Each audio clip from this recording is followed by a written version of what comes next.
बिल्कुल। और आज शपथ ग्रहण के दौरान बीजेपी ने समाज के हर वर्ग को प्रतिनिधित्व देने की कोशिश की। इसी फॉर्मूले के तहत कि आज भूपेंद्र पटेल के साथ ऋषिकेश पटेल, कन्हूभाई देसाई, राघव जी पटेल, कुंवर जी बावलिया, बलवंत सिंह राजपूत और हर्ष संघवी भी शपथ ले सकते हैं। इनका मंत्री बनना तय माना जा रहा है।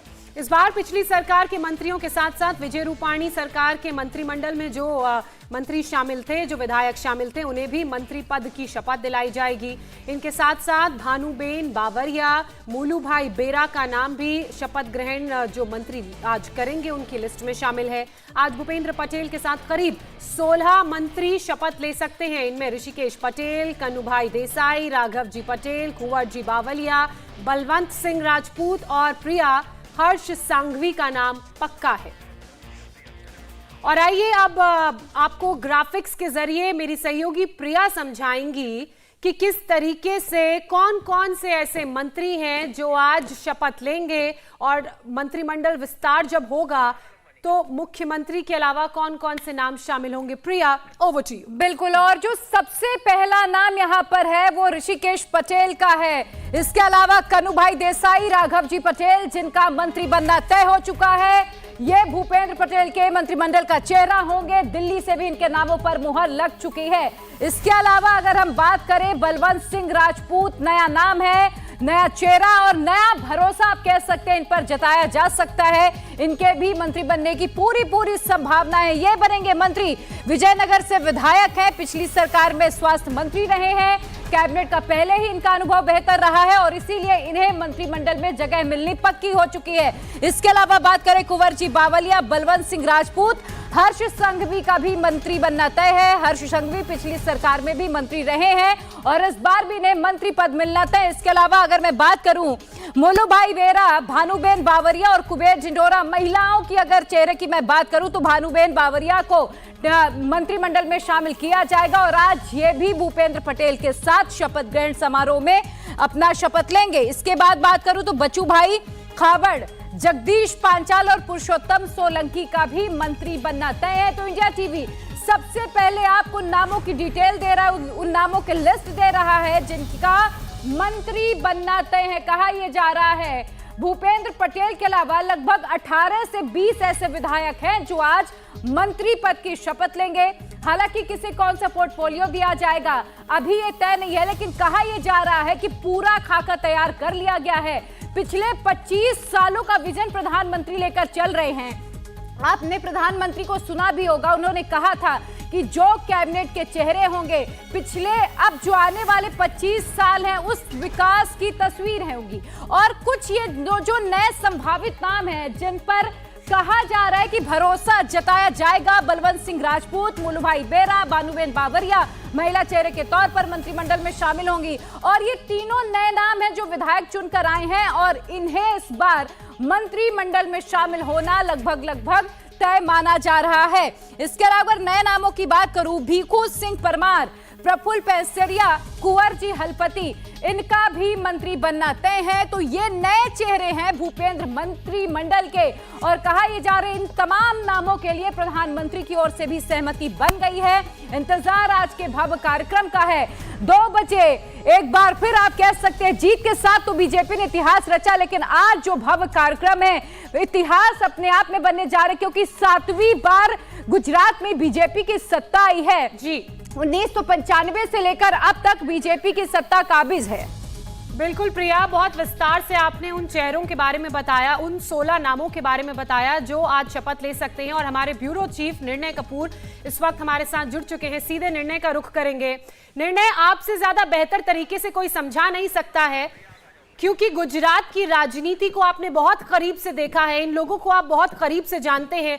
कुछ नाम ऐसे हैं जो पिछली सरकार में मंत्री रह चुके हैं, कुछ नए नाम हैं, कुछ नए चेहरे हैं, महिलाओं को भी जगह दी गई है। इसके अलावा कुछ ऐसे भी नाम हैं जो विजय रूपाणी सरकार में मंत्री रह चुके हैं। तो ये पूरा समीकरण, ये फैक्टर एक एक करके इन नामों के साथ विस्तार से समझाइए कि क्या वो फैक्टर इनके फेवर में काम किया है कि आज ये मुख्यमंत्री के साथ शपथ लेंगे।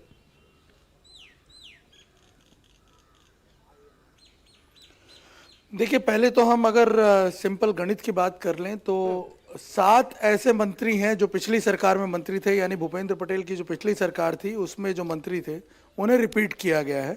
इसके अलावा 3 ऐसे मंत्री हैं जो रूपाणी सरकार में थे और जब सरकार का चेहरा बदला गया था तब उन्हें उन्हीं के साथ ड्रॉप कर दिया गया था, लेकिन इस बार उन्हें दोबारा चांस दिया गया है। इसके अलावा 6 नए चेहरे शामिल हैं।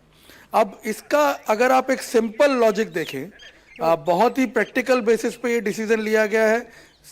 एक और एक मात्र क्राइटेरिया है परफॉर्मेंस का, जो डिलीवर कर पाएगा, जो नया विजन लेकर के सरकार चल रही है। जैसा कि आपने देखा होगा जीत के बाद प्रधानमंत्री ने जो बताया था कि अगले 10 साल में क्या टारगेट्स रखने हैं और कैसे फिर उसके आगे का सोचना है, जो उस पेस के साथ अपने कदम मिला पाएगा, जो उस को गति दे पाएगा उस मिशन को, उन्हीं को इस मंत्रिमंडल में शामिल किया गया है।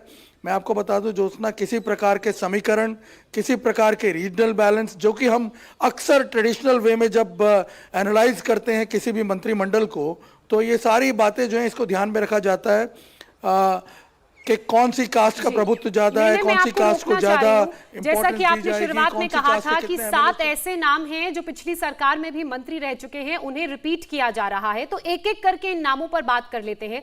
सबसे पहला नाम जो हमारे दर्शक अपनी स्क्रीन पर देख रहे हैं वो है ऋषिकेश पटेल का। विसनगर से विधायक हैं, पिछली सरकार में स्वास्थ्य मंत्री रहे हैं, पाटीदार समाज से आते हैं। तो वो जो आप कास्ट का फैक्टर समझा रहे थे, वो इनके फेवर में कितना काम किया है निर्णय, इसके बारे में बताइए।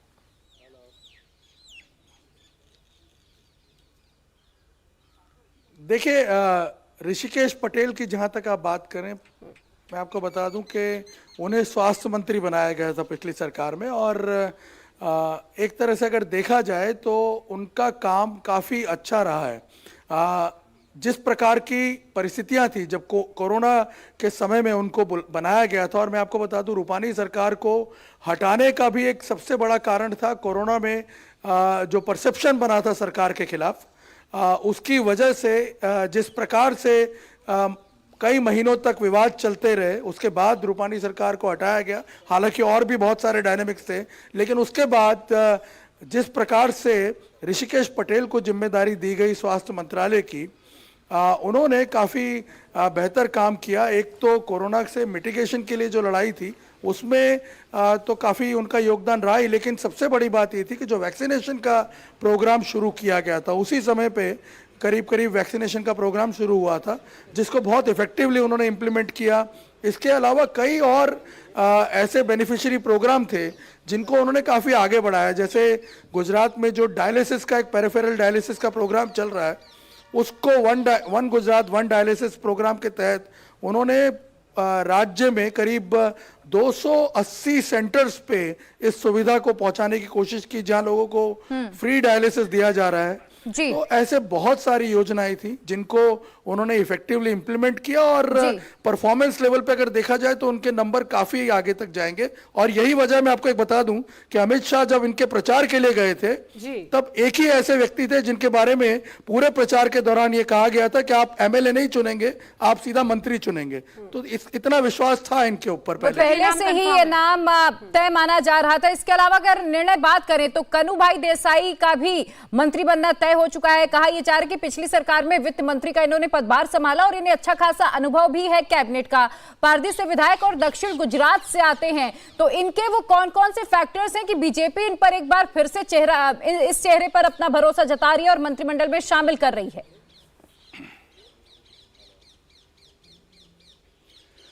देखिए, कनुभाई देसाई जो है वो वैसे भी कॉर्पोरेट वर्ल्ड से आते हैं और फाइनेंस के बारे में अच्छा नॉलेज भी है इनका। पिछली बार पहली बार मंत्री बने थे, लेकिन काफ़ी लंबा अनुभव है इनके पास। पब्लिक फाइनेंस का, इकोनॉमी की अच्छी जानकारी रखते हैं। और पिछली सरकार में हालांकि इन्हें बहुत ज़्यादा परफॉर्म करने का मौका नहीं मिला, एक ही बजट इन्होंने पेश किया, लेकिन वो बजट बताया जाता है कि काफ़ी बैलेंस बजट रहा। और ख़ास तौर पे एक ऐसे क्रूशल टाइम पे इनको बजट पेश करना था जब पार्टी एक एंटी इनकम्बेंसी फेस कर रही थी और तुरंत सरकार को बदला गया था, उसके बाद ही इन्हें बजट पेश करना था। तो इन सारी चुनौतियों को ध्यान में रखते हुए इन्होंने काफ़ी बैलेंस वे में काम किया। हालांकि बहुत लो प्रोफाइल रहते हैं, बहुत ज़्यादा लाइमलाइट में नहीं आते हैं, ये भी इनका एक बहुत बड़ा प्लस पॉइंट है। डूअर हैं, इसीलिए इनको चांस दिया गया है। चलिए अगले नाम का जिक्र कर लेते हैं। निर्णय राघव जी पटेल पिछली सरकार में कृषि मंत्री ये रहे हैं, जामनगर ग्रामीण से विधायक है, वहां से आते हैं और वहां पर होल्ड इनका काफी मजबूत माना जाता है और सबसे बड़ी बात पाटीदार समाज का प्रतिनिधित्व करते हैं। और हमने देखा है कि गुजरात में कितना बढ़ चढ़कर पाटीदार का ये जो फैक्टर है, जो समाज के लोग हैं, इनका बोलबाला रहा है। अब ऐसे में एक बार फिर से इन पर विश्वास जताना और क्या अहम जिम्मेदारियां आपको लगता है कि जब इस कैबिनेट में शामिल होंगे तो मिल सकते हैं?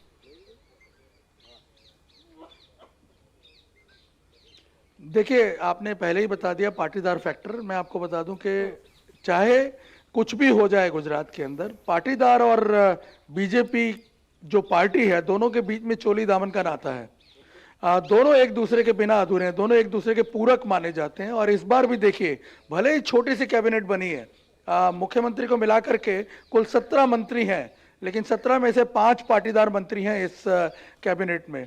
हालांकि इस बार अगर आप देखें तो कोली वोट्स पे बहुत ज्यादा फोकस रहा, लेकिन जब मंत्रिमंडल के गठन का सवाल आया तो पाटीदार वोटों की अवहेलना नहीं की गई और इसका फायदा राघव जी पटेल को भी मिला है। क्योंकि मैं आपको बता दूं, अपने इलाके में सौराष्ट्र में आज अगर कुछ गिने चुने बड़े पाटीदार नेता बचे हैं जिनकी एक साइजेबल वोट्स पे पकड़ है, वो उनमें से एक राघव जी पटेल आते हैं। अपने बलबूते पे ये अपना चुनाव भी जीत सकते हैं, इतनी कुव्वत रखते हैं। और दूसरी बात आपको बता दें कि कृषि मंत्री के तौर पे इन्होंने काफी अच्छा काम किया पिछले सरकार में। क्योंकि आपको बता दें 2017 में जब चुनाव हुए थे तो पाटीदार आंदोलन के साथ साथ किसानों की नाराजगी जो है उसको काफी हद तक झेलना पड़ा था बीजेपी को, और इसी वजह से 99 सीटों पे सिमट के रह गई थी। लेकिन पिछले सालों में, पिछले 1 साल में खास तौर पे जो काम हुए, इस बार के चुनाव में वो रोष नहीं देखा गया किसानों के अंदर, उसका बहुत बड़ा इनको फायदा पहुंचा है। क्योंकि हमने देखा है कि ये काफी एक्टिवली इन्होंने काम किया है, बहुत सारी पॉलिसीज वगैरह बनाने में, उन्हें इनफैक्ट इंप्लीमेंट करने में भी। बिल्कुल। और इसके अलावा निर्णय अगर 3 और हम अगले नामों की बात करें तो कुंवर जी बावलिया जसदन से विधायक आते हैं, कोली समाज के बड़े नेता के तौर पर जाने जाते हैं और विजय रूपाणी सरकार में कैबिनेट मंत्री रहे हैं, इनका मंत्री बनना तय है। इसके अलावा बात करें बलवंत सिंह राजपूत, सिद्धपुर से विधायक, 2017 में कांग्रेस से बीजेपी में और बीजेपी ने भरोसा जताकर टिकट दिया और इन्होंने जीत भी दर्ज कर ली। इसके अलावा हर्ष संघवी, जो नाम सबसे ज्यादा चुनावों के प्रचार के दौरान भी चर्चा में रहा, सूरत के मजुरा से विधायक और पिछली सरकार में गृह राज्य मंत्री का इन्होंने पदभार संभाला था, भूपेंद्र मंत्रिमंडल का युवा चेहरा ये माने जाते हैं।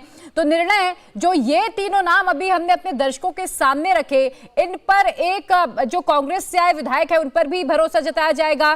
तो इन तीनों लोगों को किन फैक्टर के तहत ध्यान में रखकर भरोसा जताया जा रहा है?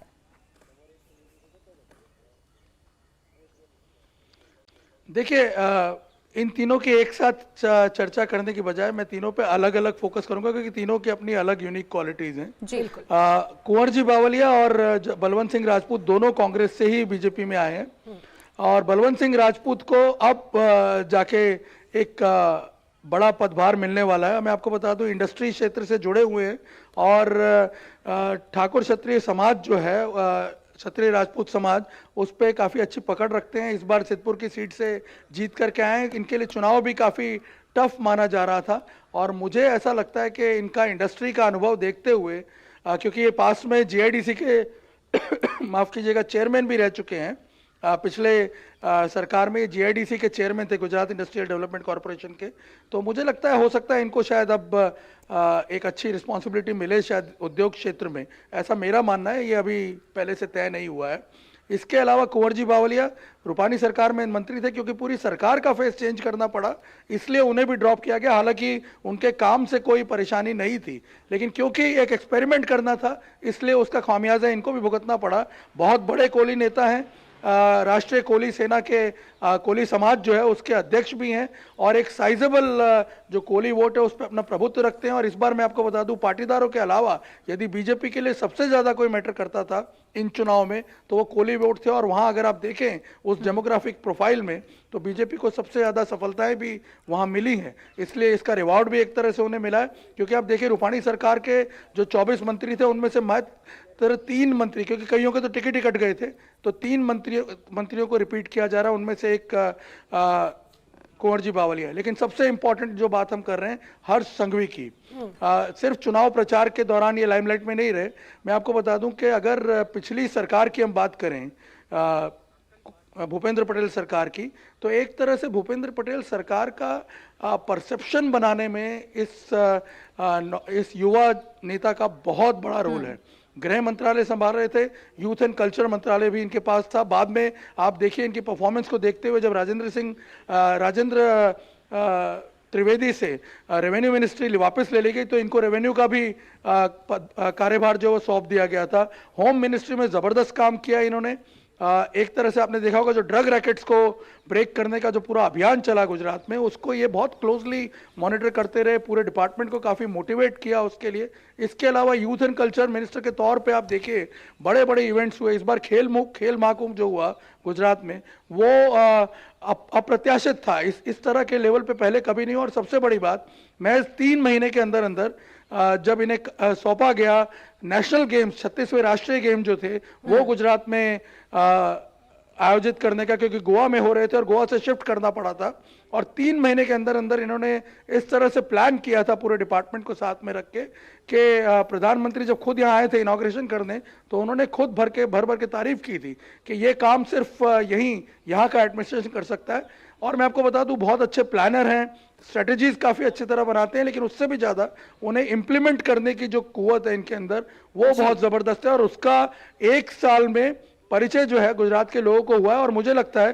कि अगले 5 साल में इन्हें अगर और टाइम मिलेगा तो ये शायद बहुत बेटर तरीके से परफॉर्म कर सकते हैं। और मेरे ख्याल से सरकार को परसेप्शन बनाने के लिए भी इनकी जरूरत जरूर पड़ेगी। हालांकि जैन कम्युनिटी से आते हैं तो कम्युनिटी वाइज अगर आप देखें तो कोई बहुत होल्ड नहीं है, लेकिन उसके बावजूद युवाओं में इनकी पकड़ बहुत जबरदस्त है।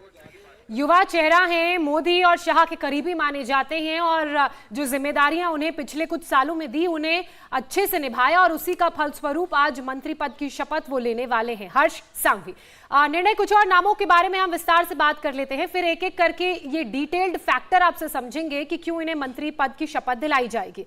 अब अगला नाम है, 6 नामों के बारे में हमने बात की, अब अगला नाम है भानुबेन बावरिया का। भानुबेन बावरिया की बात की जाए तो लगातार तीसरी बार ये राजकोट ग्रामीण सीट से जीती हैं, विधायक बनी है, आदिवासी समाज का ये चेहरा है और इसलिए भी इनका नाम शामिल किया गया है। इसके अलावा भूपेंद्र मंत्रिमंडल की बात की जाए तो कई और संभावित चेहरे हैं जिन्हें आज शपथ दिलाई जाएगी। एक अगला नाम यानी कि 8वां नाम मुलुभाई बेरा का, खंभालिया से विधायक हैं, पहली बार मंत्री इन्हें बनाया जा सकता है और ये बड़ी जिम्मेदारी, बड़ा भरोसा होगा प्रधानमंत्री नरेंद्र मोदी का। आम आदमी पार्टी के मुख्यमंत्री कैंडिडेट इसुदान गढ़वी को हराया है और इसलिए बड़ी जिम्मेदारी दी जा सकती है। निर्णय, अब इन दोनों फैक्टर्स और इन दोनों नामों के बारे में विस्तार से बताइए। दोनों को ही पहली बार मंत्री पद मिलेगा और शपथ आज ये लेंगे।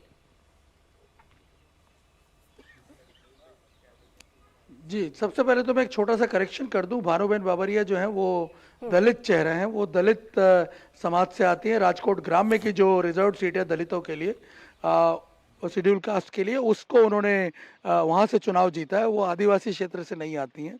और मैं आपको बता दूं कि इस पूरे मंत्रिमंडल में एकमात्र महिला चेहरा है भानुबेन बावरिया का। और मुझे जो जानकारी मिल रही है हो सकता है इन्हें कैबिनेट रैंक भी दिया जा सकता है इस मंत्रिमंडल में, जो कि एक बहुत बड़ा मैसेज होगा दलित समाज के लिए भी और महिलाओं के लिए भी। और भानुबेन के बारे में अगर मैं बता दूं आपको तो ये पिछली बार चुनाव नहीं लड़ी थी, लेकिन उससे पहले 2 बार ये एमएलए रह चुकी हैं राजकोट ग्राम्य वाली सीट से ही। और इस बार भी ये सीट काफ़ी टफ मानी जा रही थी राजकोट के अंदर, लेकिन ये चुनाव जीत करके, क्योंकि हम आपको बता दें कि इनकी अच्छी पकड़ भी है। वैसे आप अगर इन्हें देखेंगे तो बहुत ही देखने से शाय लगती हैं, बहुत इंट्रोवर्ट लगती हैं, लेकिन जब हमने इनसे कई बार बात की है तो ये जिस तरह से अपने आप को एक्सप्रेस करती हैं, जिस तरह से ये चीज़ों को बयान करती हैं अपने एरिया की, उसके बाद आपका परसेप्शन जो है इनके बारे में पूरा बदल जाएगा। ये बहुत अच्छी वक्ता भी हैं, लेकिन इनको देखने से आपको पता नहीं चलेगा। तो पहली बार इनफैक्ट इनको चांस दिया जा रहा है। और मुझे लगता है कि बीजेपी जो दलितों के नेतृत्व में एक एक्सपेरिमेंट कर रही है, उसमें ये एक नया प्रयोग हो सकता है। एक महिला दलित नेता को इस लेवल पे आगे ला करके रखना, ये भी मैंने आपसे कहा ना कि जो एक विजन है अगले 10-12 सालों का, ये उसके अंदर एक अच्छा कॉम्प्लीमेंट कर सकता है ये एक्सपेरिमेंट। रही बात मुलुभाई बेरा की, तो मुलुभाई बेरा जो है वो इसुदान गढ़वी को हरा करके आए। ये तो एक सामान्य सी बात है, लेकिन आपको बता दें सबसे इंटरेस्टिंग बात कि इस सरकार में वो नया चेहरा जरूर है, लेकिन मुलू भाई बेहरा जो है वो बहुत ही एक्सपीरियंस नेता हैं, बहुत ही एक्सपीरियंस नेता है पॉलिटिकली भी और एडमिनिस्ट्रेशन के हिसाब से भी। क्योंकि मैं आपको बता दूं कि ये पिछले 10-12 सालों से एक तरह से नेपथ्य में चले गए थे।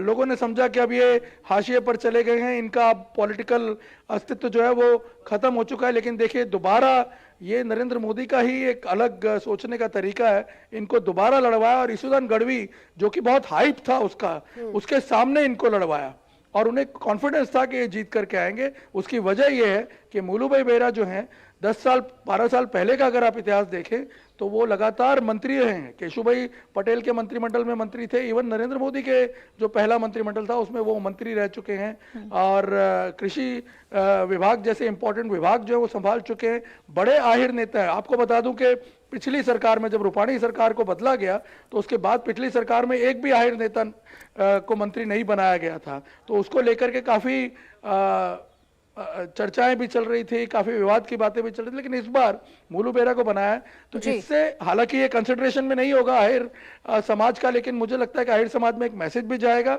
और मुलू बेहरा की जो कॉम्पिटेंसी है उसको आगे जाके यूज किया जा सकता है इस नई सरकार में। क्योंकि देखिए मैंने कहा ना, डिलीवरी सबसे बड़ा फैक्टर है और ये उसको काफी हद तक सफाइज करते हैं। जी, निर्णय कुछ और नामों का जिक्र करें। कुबेर डिंडोरा पिछली सरकार में राज्य मंत्री रहे, इसके बाद कुबेर भाई मनसुख भाई डिंडोर संत रामपुर से विधायक पिछली सरकार में राज्य मंत्री रहे, आदिवासी समाज का बड़ा चेहरा माने जाते हैं। और निर्णय एक आप ही के सवाल से मेरा भी सवाल है कि बीजेपी अक्सर कई ऐसे फैसले लेती है जो अचानक सबको चौंका देती है। कहते हैं कि प्रधानमंत्री और अमित शाह क्या सोचते हैं उनके बगल में बैठे व्यक्ति को भी कभी पता नहीं चलता। तो क्या जब आज शपथ ग्रहण समारोह होगा तो कुछ ऐसे चौंकाने वाले नाम भी अचानक आ सकते हैं सामने, या फिर यही 16 कंफर्म है? देखिए अभी जो मेरी जानकारी है उस हिसाब से मंत्रिमंडल का आकार इतना ही रहने वाला है। 16 मंत्री और मुख्यमंत्री भूपेंद्र पटेल यानी 17 मंत्रियों की कैबिनेट रहने वाली है, ये हमें बताया गया है। लेकिन क्योंकि कल रात से चर्चाएं चल रही हैं, हो सकता है कोई कंसिडरेशन हो, लेकिन अभी जो बताया गया उस हिसाब से यही है कि ये जो कैबिनेट की लिस्ट आई है इसमें यानी जिन लोगों को अभी तक फोन गए हैं, इसके अलावा किसी और का नाम अभी ऐड होने की पॉसिबिलिटी नजर नहीं आ रही है। और आपको बता दें कि यही चीज जो है ये सबसे बड़ा सरप्राइज है आज अगर आप देखें इस मंत्रिमंडल को, कि इसमें किसी समीकरण का ध्यान नहीं रखा गया है, किसी प्रकार के रीजनल बैलेंस का ध्यान नहीं रखा गया। आप सोचिए बनासकांठा, साबरकांठा, यहाँ से कोई मंत्री नहीं है। आप देखिए उसके बाद जो छोटे जो जिले हैं, अरावली और महिसागर से एक मंत्री है, तो आप इस डायनेमिक्स को समझ नहीं पाएंगे। कई ऐसे जिले हैं जहां से मंत्री नहीं है। 33 जिले हैं गुजरात में और टोटल 17 मंत्री हैं, जिसमें अहमदाबाद से 2 मंत्री हैं, सूरत से 2 मंत्री हैं। तो आप समझिए कितने सारे जिले ऐसे हैं जहां से कोई मंत्री नहीं। और जबकि इस बार बीजेपी को हर जिले ने जबरदस्त जीत दी है। तो इसलिए कई बार आपने देखा होगा ट्रेडिशनल वे में जब आप एनालाइज करते हैं तो आप उन पॉलिटिकल कंसिडरेशंस को भी ध्यान में रखते हैं कि हर जिले का रिप्रेजेंटेशन हो जाए, हर समाज का रिप्रेजेंटेशन हो जाए।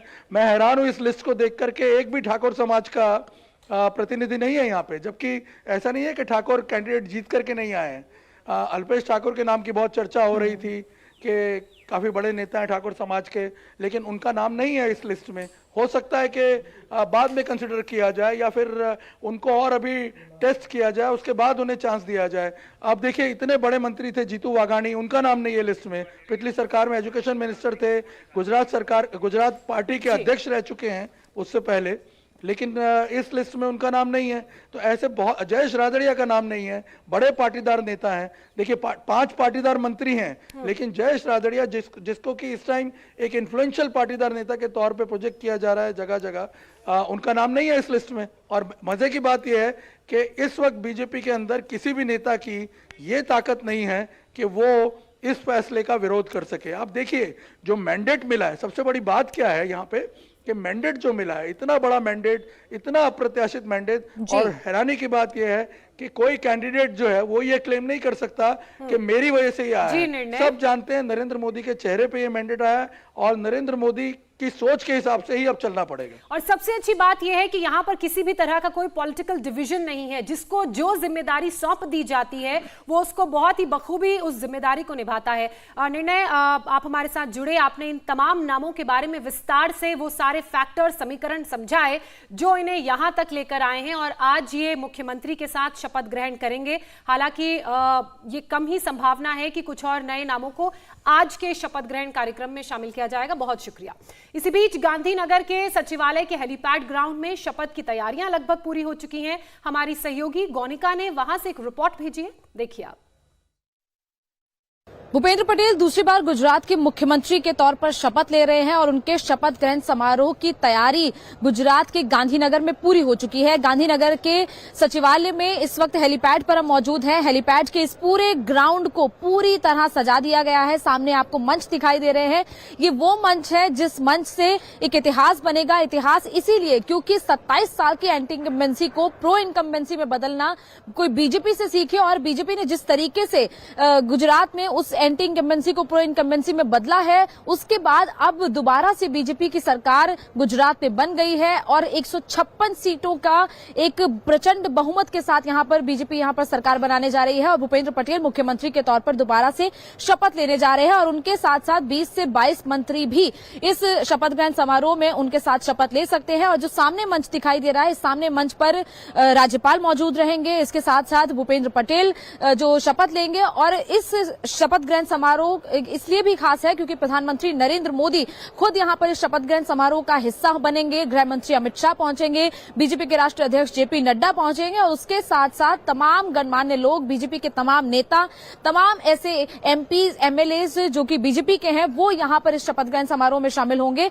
3 मंच यहां पर बनाए गए हैं। एक मंच पर भूपेंद्र पटेल, राज्यपाल और तमाम जो गणमान्य लोग, प्रधानमंत्री मोदी, गृह मंत्री अमित शाह बैठेंगे और उसके साथ साथ जो बाकी के 2 मंच हैं आसपास के, वहां पर तमाम एमपीज, एमएलएज और वीआईपीज, कई मंत्री वो यहां पर बैठेंगे और इसीलिए इस शपथ ग्रहण समारोह के जरिए भी एक खास मैसेज भी बीजेपी के जरिए दिया जा रहा है कि बीजेपी जिस तरीके से 27 साल बाद भी बीजेपी ने गुजरात में दोबारा से अपनी सरकार बनाई है, ऐसे में बीजेपी अब की जड़ें किस तरीके से गुजरात में और ज्यादा मजबूत हो गई हैं, उसकी झलक भी इस बार के चुनाव में साफ तौर पर देखने को मिली है। हजारों लोगों के बैठने की यहां पर कैपेसिटी है।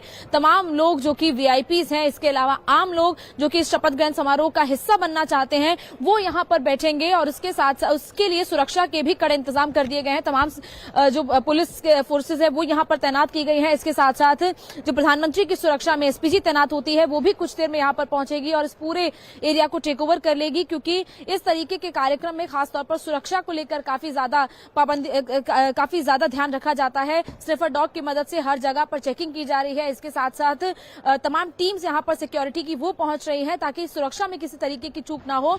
इसके साथ साथ एलईडी स्क्रीन्स भी यहां पर लगाई गई हैं। जो लोग पीछे बैठकर इस शपथ ग्रहण समारोह को देखेंगे, उनको अगर आगे की तस्वीरें साफ ना दिखाई दे तो उनके लिए, उनकी सहूलियत के लिए एलईडी स्क्रीन्स भी लगाई गई हैं ताकि एलईडी स्क्रीन्स के जरिए उनको आगे का नजारा साफ तौर पर दिख पाए। तो ये खास तैयारियां जो हैं जो बीजेपी ने इस बार गुजरात में शपथ ग्रहण समारोह के लिए की हैं।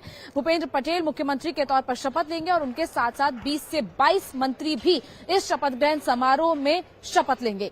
कैमरा पर्सन शिशिर मंडल के साथ Gaunika Arora, India TV, Gandhinagar, Gujarat. India TV हर वक्त हर जगह डाउनलोड करने के लिए सर्च करें India TV news Google Play Store या ऐप स्टोर पर।